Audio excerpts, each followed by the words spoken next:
Hi friends, మన భూమిపై ప్రాణం పుట్టడానికి నీరు అత్యంత అవసరం. కానీ మన సౌర కుటుంబంలోని శనిగ్రహం యొక్క అతిపెద్ద చంద్రుడు టైటాన్పై నీటికి బదులుగా ద్రవరూప మీథేన్, ఈథేన్ నదులు ప్రవహిస్తున్నాయి. అక్కడ కూడా జీవరాశి మనుగడ సాగించే అవకాశం ఉందని శాస్త్రవేత్తలు గుర్తిస్తున్నారు. ఈ ప్రత్యేక కథనంలో నాసా ప్రయోగిస్తున్న డ్రాగన్ ఫ్లై మిషన్ వెనుకున్నటువంటి ఆ ఖగోళ వాస్తవాలను తెలుసుకుందాం. ఈ అన్వేషణను NASA, Johns Hopkins applied physics laboratory సంయుక్తంగా నిర్వహిస్తున్నాయి.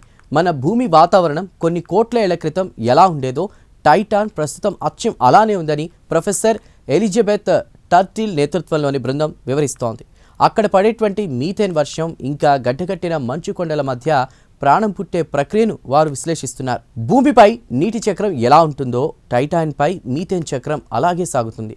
అక్కడ ఉష్ణోగ్రతలు -179 డిగ్రీల సెల్సియస్ ఉండడం వల్ల మీథేన్ వాయువు ద్రవరూపంలోకి మారి సరస్సులుగా, నదులుగా మారుతోంది.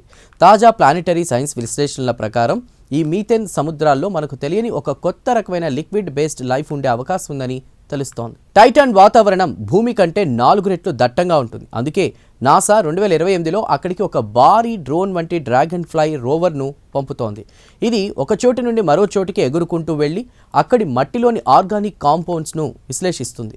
నిజానికి టైటాన్పై కార్బన్ సమ్మేళనాలు అత్యంత సమృద్ధిగా ఉన్నాయి. ప్రాణం పుట్టడానికి అవసరమైనటువంటి ప్రీబయోటిక్ రసాయనాలు అక్కడ ద్రవ రూపంలో ఉండడం శాస్త్రవేత్తలను ఆశ్చర్యపరుస్తోంది.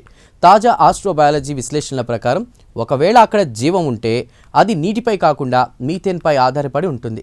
ఇది జీవశాస్త్ర సూత్రాలనే మార్చేయబోతున్న ఒక గొప్ప ఆవిష్కరణ. ఈ పరిశోధన ఫలితాలు భవిష్యత్తులో మనం ఇతర గ్యాలక్సీల్లోకి, గ్రహాలపై అన్వేషణ చేయడానికి కొత్త మార్గాలను చూపిస్తున్నాయి. కేవలం నీరు ఉన్న చోటే కాకుండా ఇతర ద్రవాలు ఉన్న చోటు కూడా ప్రాణం ఉండవచ్చని ఇది నిరూపిస్తోంది. విశ్వం తన బొడిలో ఎన్ని రకాల జీవరాశులను దాచుకుందో అర్థం చేసుకోవడానికి టైటాన్ ఒక ప్రయోగశాలగా మారింది. టైటాన్పై మీథేన్ నదుల పరిణామం, ప్రకృతి తనలో దాచుకున్నటువంటి వైవిధ్యాన్ని మనకు పరిచయం చేస్తున్నట్లుగా ఉంది. ఈ స్పెషల్ ఫీచర్పై మీ అభిప్రాయాలను కామెంట్స్లో తెలియజేయండి. ఇలాంటి కథనాల కోసం ఛానల్ను సబ్స్క్రైబ్ చేయండి.